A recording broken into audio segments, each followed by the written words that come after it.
நடிகர்களை பேசும்போது நடிகைகளை பற்றியெல்லாம் பேசினார். நீங்கள் எப்பொழுதுமே ஒரு ஆணை பேசும்போது அவரோடு தொடர்புபடுத்தி ஒரு பெண்ணையும், ஒரு பெண்ணை பேசும்போது அவரோடு தொடர்புபடுத்தி ஒரு ஆணையும், இதைத்தான் போஸ்வேகட் சம்மந்தப்பட்ட நடிகர் சொல்கிறாருல்ல, விஜயா ஒரு மன்னர் ஆட்சிக்கு ஒத்த செங்கல் எடுத்து காமிச்சது 2019. நீங்கள் எய்ம்ஸ் ஆரம்பிக்கிறேன்னு சொன்னது 2015.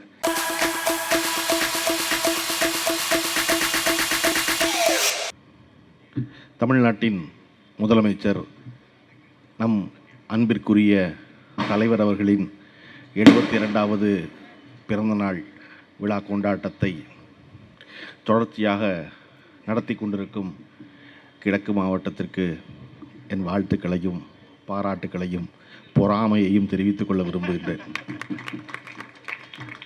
என்ன சேர்னே எனக்கு தேதி வாங்கும்போது ஏப்ரல் மாதம் 2ஆம் தேதி. எனக்கு ஒரு குழப்பம் ஆயிடுச்சு. தலைவர் பிறந்த நாள் மார்ச் 1ஆம் தேதியில் ஒரு ஏப்ரல் 2ங்கிறாரு. அண்ணன் ஏப்ரல் 2 சொல்கிறீங்க, ஏப்ரல் 2 மார்ச் 2 அப்படின்னேன். அண்ணன் ஏப்ரல் 2 தான், மே 3 வரையும் இருக்குது நிகழ்ச்சி. இங்கே ஆரம்பிச்சிட்டார். என்னது மே 3 வரையுமாண்ணே? 72 பிறந்தநாள், 72ஆவது பிறந்தநாளுக்கு 72 நிகழ்ச்சியாக நடத்தணும். அண்ணன் 73 நிகழ்ச்சி நடத்துறாரு. ஏன்னா அடுத்த பிறந்தநாள் வந்துடும். அந்த 73வது நிகழ்ச்சி என்னென்னா அடுத்த 73வது பிறந்தநாளுக்கான முதல் நிகழ்ச்சி அது. அப்படி தொடர்ச்சியாக நிகழ்ச்சி நடத்தி கொண்டிருப்பது என்பது ஒரு பெரிய காதலும் கனிவும் இருந்தால் மட்டும்தான் இப்படி ஒரு வேலையை செய்ய முடியும் தலைவனின் மேல். அது சேர்பாபனுக்கு எப்பொழுதும் உண்டு. வந்தபோது பேசிக்கிட்டு இருக்கும் பொழுது போஸ் வெங்கட் அவர்கள் சொன்னார் என்கிட்ட, இந்த சேர்பாபனே சாயந்தரமான வீட்டுக்கு போக மாட்டார் போல இருக்குது அப்படின்னு. நான் சொன்னேன், அவர் வீட்டுக்கே போக மாட்டார் அப்படின்னு. சாயந்தரமான இல்லை, அவர் வீட்டுக்கே போக மாட்டார்னு. நான் போஸ் வெங்கட் சொல்கிறேன், நீங்கள் சொல்கிறீங்கல்ல 64 வயசில் 62 வயசில் நான் இருப்பேனான்னு தெரில அப்படின்னு. அவர் 62, இவர் 74. பக்கத்தில் இவர் ஒருத்தர் இருக்கார், அவர் விட்டுட்டு நீங்கள் 62 74 முக்கியம் இல்லை. நீங்கள் நான் வீட்டுக்கு அவர் கூடவே இருந்தேன்னா உடனே கதவை தட்டி பார்த்துட்டு வைக்கிறீங்க. என்ன ஆவீங்க? ஜெயினை விட அதிகமாக ஓட விடுவார் உங்களை. தெரியாமல் வந்துட்டோம்டா இவர் வீட்டுக்கு பக்கத்தில். என்னடா எந்திரிச்சு காலைல எந்திரிச்சதுல வேலை சொல்லிக்கிட்டே இருக்கார் ஒரு ஆள் அப்படின்னு. ஏன்னா மாம்பழத்தின் அழகை எல்லோரும் பாராட்டுவார்மா இல்லையா? மாம்பழத்தின் அழகை எல்லோரும் பாராட்டுவார். அறுத்து சாப்பிட்டா அந்த ருசியை எல்லோரும் பாராட்டுவார். ஆனால் எந்த பழம் ருசிக்கும்? மாம்பழத்தில் எந்த பழம் ருசிக்கும்? உள்ள வண்டு இருந்தால் ருசிக்கும். அதனால சொல்லலாம் தமிழில், மாம்பழத்தின் அழகை எல்லோரும் பாராட்டுவார், உள்ளிருந்து குடையும் வண்டின் குடைச்சலை யார் அறிவாருமா. அந்த மாதிரி சேர்பவன் போய் இருந்தாவில் தெரியும் குடையிற குடத்தில் என்னென்னு.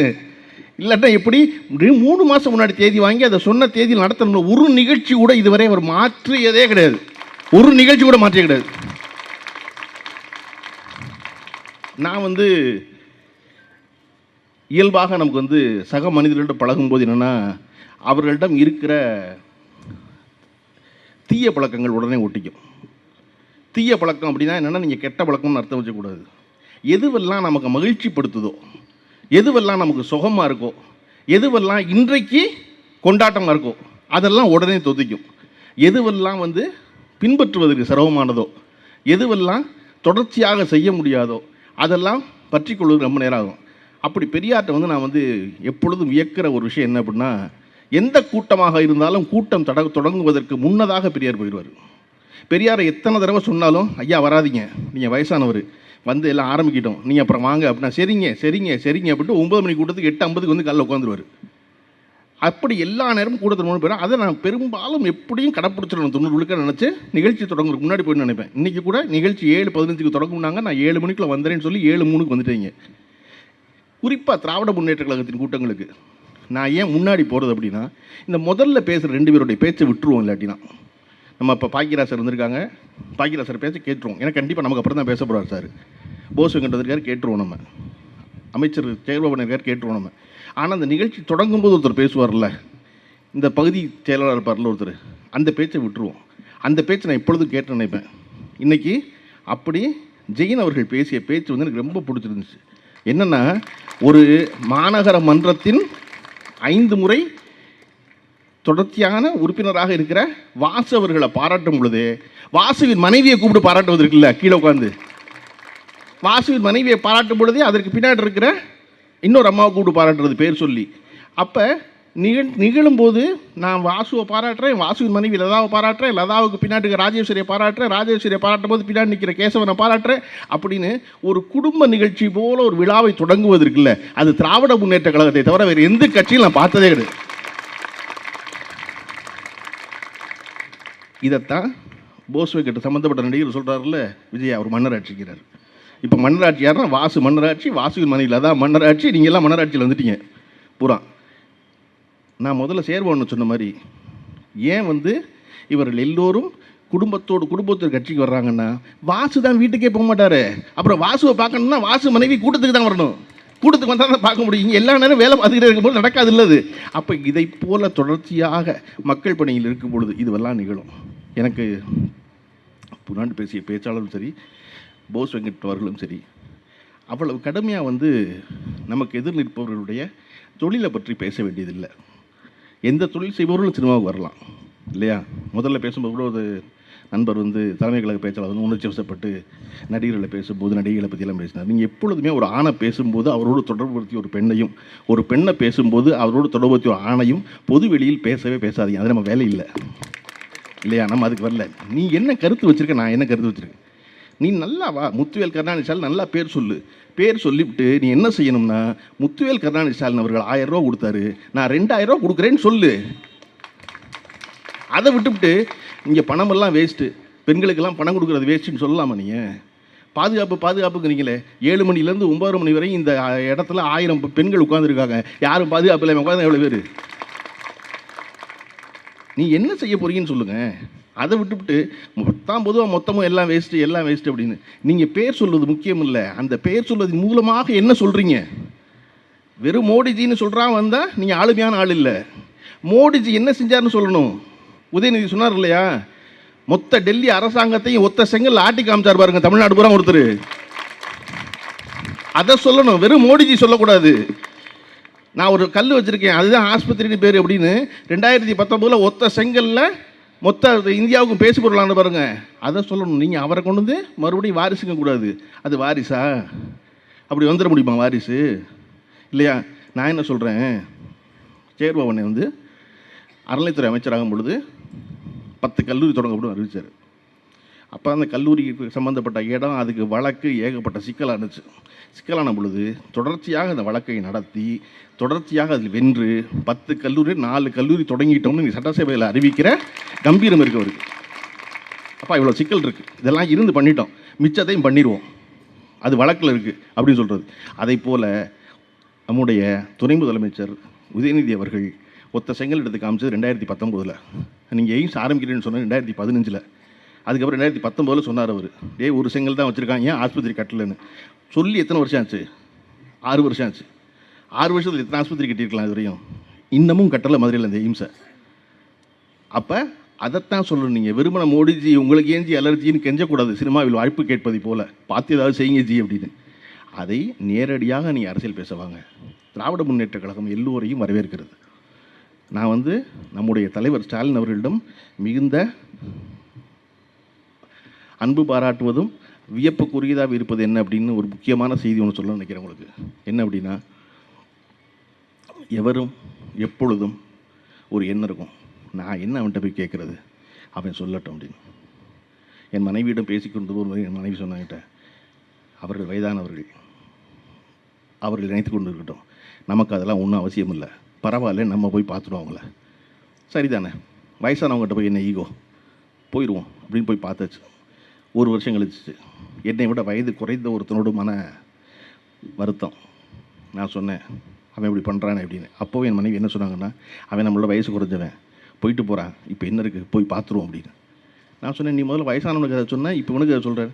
யாரை கேட்டாலும் தான் சொல்லுவேன், இவங்களோட என்ன ஈகோ, மனுஷன் என்றைக்கு செத்து போவான்னு தெரியாது, நாளைக்கு செத்து போயிட்டான்னு முடிஞ்சு போயிடும், இந்த வருத்தத்தை என் மனசில் வச்சுக்குவானே, நம்ம முதடி எடுத்து வச்சுருவோம் அப்படின்னு என் மனைவி எனக்கு சொன்னான்.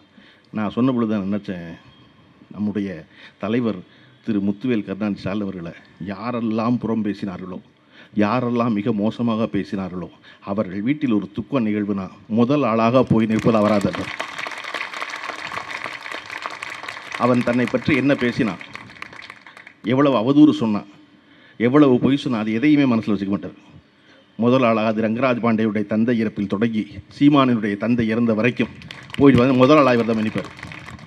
அதில் என்ன இருக்குது, அப்படி தான் இருப்பாங்க. எப்போ இங்கே என்ன வேண்டியது இருக்குன்னா, ஒரு இன்க்ளூசிவ் பாலிடிக்ஸ் வேண்டியிருக்கு, எல்லோரையும் அரவணைத்து செல்லும் குணம். ஏன் இன்றைக்கி திருப்பி நம்முடைய தலைவர் தளபதிக்கு பிறகு சின்னவராகிய உதயநிதி ஸ்டாலின் கொண்டாடுறோம்னா அதே இன்க்ளூசிவ்னஸ் உதயநிதி அவர்களிடம் உண்டு. மொத்த பேரையும் நீங்கள் பார்த்தீங்கன்னா 2019 ஜூலை மாதம் இளைஞரணி செயலாளராக ஒரு பொறுப்பு கொடுக்கப்படுகிறது. பொறுப்பு கொடுக்கப்பட்டு அதன் பிறகு 4 ஆண்டுகளில் அவர் கிட்டத்தட்ட 25 லட்சம் இளைஞர்களை அந்த கட்சிக்குள் கொண்டு வந்து சேர்த்தார். அவர் கட்சிக்குள்ள இளைஞர்களை கொண்டு வந்து சேர்க்கறது முக்கியம் இல்லை. அதன் பிறகு மாநாடு நடத்தும்போது அண்ணன் டிஆர் பாலு அவர்களை மேடையில் வைத்துக்கொண்டு சொன்னார், மாமா நீங்கள் எங்களுக்கெல்லாம் வழிகாட்டுறவர், ஆனால் உங்களை நான் மாமான்னு கூப்பிட்டே பழகுனவன். நான் இந்த மாநாட்டுக்கு பணம் கேட்டேன், உங்கள் மகன் டிஆர்பி ராஜா 25 லட்ச ரூபா கொடுத்தாரு, ஆனால் பொருளாளருக்கு நீங்கள் 1 லட்ச ரூபா தான் கொடுக்குறீங்க. பரவாயில்ல, நீங்கள் எங்களுக்கு பணம் கொடுக்கலன்னா பரவாயில்ல, என் தம்பிகளுக்கெல்லாம் பொறுப்பு கொடுங்கன்னு கேட்குறது இருக்குல்ல, அதுதான் ரொம்ப முக்கியம். இங்கே கட்சிக்கு வேலை செஞ்சால் இங்கே பொறுப்பு கிடைக்கும், ஆளை வச்சுக்குவோம் அப்படின்னு. இன்றைக்கி அதன் விளைவாகத்தான் ஜெயின் பேசும்போது இளைஞரணி பையன் பின்னாடி உட்காந்துருக்காரு, தம்பி முன்னாடி வாங்க, தம்பி முன்னாடி வாங்கன்னு கூப்பிடுறது. அப்போ இங்கே எல்லோரையும் சேர்த்து எல்லோரையும் அரவணைத்து ஒரு அரசியல் கட்சியை நடத்துவது என்பது தான் இந்த கழகத்தினுடைய வெற்றி. அதனால தான் இந்த கழகம் இத்தனை ஆண்டு காலமாக நீடித்திருக்கிறது. எவர் வந்தாலும் எங்களுக்கு போட்டி திமுக என்று சொல்வதில் அவர்களுக்கு பெருமை. ஏன்னா அவர்கள் திமுகவை போட்டி என்று சொல்லுகிறார்கள் இல்லையா? நான் யாரை போட்டின்னு சொல்லுவேன்? என்னை விட பெரிய ஆளை சொல்லுவேன். அப்போ தான் எனக்கு பெருமை நினைப்பேன். திமுக என்னைக்கா சொல்லுது அவர்கள் எல்லாம் போட்டின்னு சொல்லாது, சிரிச்சுக்கும். போக்க பாஸ் ரொம்ப பேரை பார்த்துட்டோம் நாங்கள் அப்படின்னு, ரொம்ப பேரை பார்த்துட்டோன்னு சொல்லாது. அது வரட்டும், பார்த்துக்குவோம். இல்லை, ஏன்னா யாரையும் குறைத்து மதிப்பிட வேண்டியதில்லை, எல்லாரையும் வச்சுக்கோ. நம்ம ஒரு வேலை செய்கிறோம், செஞ்ச வேலையை சொல்ல போகிறோம், செஞ்ச வேலையை சொல்லி அதன் மீது நம்பிக்கை இருக்கும்போது பட்சத்தில் நம்மளை தேர்ந்தெடுக்க போகிறார்கள். தமிழ்நாட்டு அரசியலில் தொடர்ச்சியாக எப்பொழுதுமே திராவிட முன்னேற்ற கழகம் மறுமுறை வென்றதில்லை. அதிமுக வென்றிருக்குல்ல இல்லையா? அதிமுக சிறந்த நிர்வாகமா? கலைஞரை விடவும் சிறந்த நிர்வாகியா? ஊழல் குற்றவாளி ஜெயலலிதா இல்லையா? நம்ம அது ஊழல் குற்றவாளிகள் சொல்லிட்டே இருக்கணும். இவங்க பூரா மறுபடியும் இருவும் பெண்மணிங்கிறாங்க, சொத்து குவி புழக்குங்கிறாங்க, ஊழல் குற்றவாளி சொல்லிட்டே இருக்கணும். இதே தண்டிக்கப்பட்ட குற்றவாளி உயிரோடு தான் இந்த எலெக்ஷன் நிற்க முடியாது. அப்படிப்போ ஊழல் குற்றவாளி முக்கியமான ஆளா? ஆனால் ஒவ்வொரு முறையும் மிகச்சிறந்த ஆட்சியை வழங்கி அதன் பிறகு ஆட்சியை பொறுப்பை இழந்த காரணத்தினால் தமிழக மக்கள் அடடா இவ்வளவு சிறந்த ஆட்சி செய்தவர்களை விட்டுவிட்டோமே என்று மீண்டும் திமுகவை கொண்டு வருவார்கள். இதை தொடர்ந்து செய்துட்டாங்க. முக்கா 3 தடவை. மறுபடியும் இந்த தடவை தப்பை செய்ய மாட்டான். அனுபவப்பட்டான்ல, பார்த்துட்டாங்கல்ல எல்லாரையும். இந்த தடவை என்ன செய்வான்னா, ஆகா பல தடவை இது செஞ்சிட்டோம், இந்த தடவை அந்த வேலையை செஞ்சிடக்கூடாது. ஏன்னா விட்டுட்டோம்னா யார் வருவா நமக்கு? யாராவது கண்ணுக்கு தெரிஞ்ச நல்லவங்க இருக்கானா? யாராவது பெண்கள் பாதுகாப்பு இருக்கானா? பெண்கள் முன்னேற்றத்துக்கு இருக்கானா? படிப்பு, பெண்களுடைய கல்வி தான் முக்கியம்னு கடந்த 5 ஆண்டு காலமாக பேசிக்கொண்டு செயல்படுத்தி கொண்டிருக்கிற ஒரு முதல்வர் இருக்கிறாரா? நீங்கள் பெண்களுக்கான கல்வியை இந்தியாவில் தமிழ்நாடு போல் இவ்வளவு சிரத்தையோடு செய்கிற எந்த மாநில முதல்வரும் கிடையாது. அப்போ இந்த தடவை விட்டுறாமல் உறுதியாக நம்ம கூட்டணி பலத்தில் இருக்கிறார்கள் திராவிட முன்னேற்ற கழகத்தை சொல்கிறாங்க. ஆமாம், இந்த கூட்டணி யாரோடனா மக்களோடு ஏற்பட்ட கூட்டணி. அதனால கூட்டணி பலத்தில் இருக்காங்க. இந்த தேர்தலில் நம்முடைய கொறடா அவர்கள் விருப்பத்தின்படி 234 வேலை செய்ய வெல்ல வேண்டும் என்பது கழக தோழர்களுடைய விருப்பம். ஆனால் அது லட்சியம். எது நிச்சயம்னா 200 நிச்சயம். 200 வெல்வோம், வரலாறு படைப்போம் என்று சொல்லி இந்த தலைவரின் பிறந்த நாளை தொடர்ந்து இதை போல பெரும் கொண்டாட்ட நிகழ்வாக மாற்றிக்கொள்வோம் என்று வேண்டி விரும்பி கேட்டுக்கொண்டு விடைபெறுகிறேன். நன்றி, வணக்கம்.